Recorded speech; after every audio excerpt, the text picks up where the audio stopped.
التاريخ يكتب من جديد. المغرب والجزائر وتونس ومصر يتأهلون معا لمونديال 2026.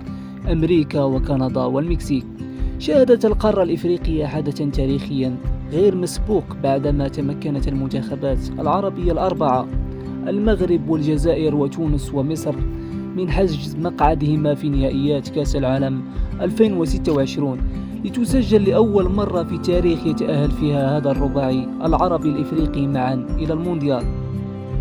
هذا الإنجاز يعكس التطور الكبير الذي عرفته الكرة العربية في السنوات الأخيرة سواء على المستوى الفني أو التنظيمي أو حتى الاحترافي، ويبرهن أن العرب قادرين أن ينافسوا بقوة في المحافل العالمية. فبالنسبة للمنتخب المغربي فهذه هي المشاركة السابعة مناصفة مع المنتخب التونسي. بالنسبة للمنتخب المغربي فقد شارك في مونديال 1970 وكذلك مونديال 1986 ومونديال 1994 ومونديال 1998 ومونديال روسيا 2018 وكذلك مونديال قطر الذي كان متميزا سنة 2022 حيث وصل المنتخب المغربي إلى نصف النهائي كأس العالم كأول منتخب عربي وإفريقي يحقق هذا الإنجاز. اليوم يرجع المنتخب المغربي إلى مونديال أمريكا بثقة عالية وجيل ذهبي بقيادة حكيمي وإبراهيم دياز، وعينهم على كتابة فصل جديد من المجد في مونديال 2026 أمريكا كندا والمكسيك. أما بالنسبة للمنتخب الجزائري فعودته كانت طويلة بعد غياب دام 14 سنة.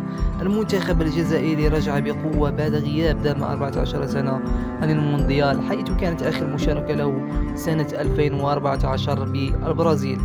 الجيل الحالي بقيادة رياض محرز ومجموعة من الأسماء الجديدة هذا الأمل لجماهير الجزائرية التي كانت تنتظر هذه اللحظة بفارغ الصبر وتطمح كذلك إلى استرجاع هيبة المنتخب الجزائري في العالمية.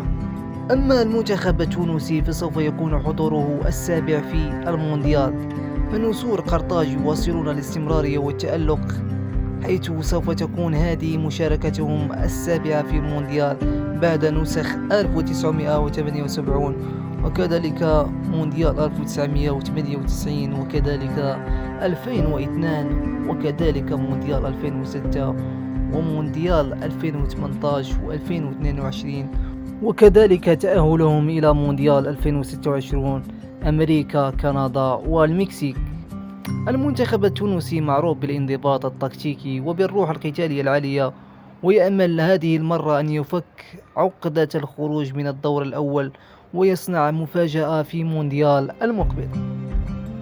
أما بالنسبة للمنتخب المصري فسوف تكون مشاركته الرابعة في المونديال بعد نسخ 1934 و1990 وكذلك مونديال روسيا 2018.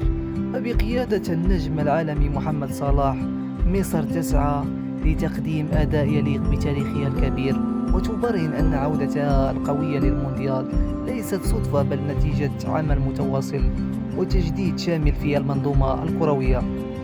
تأهل المغرب والجزائر وتونس ومصر هو أكبر دليل على أن الكرة العربية في طريقها نحو العالمية، وأن مونديال 2026 سوف يكون نسخة عربية بامتياز داخل الأراضي الأمريكية.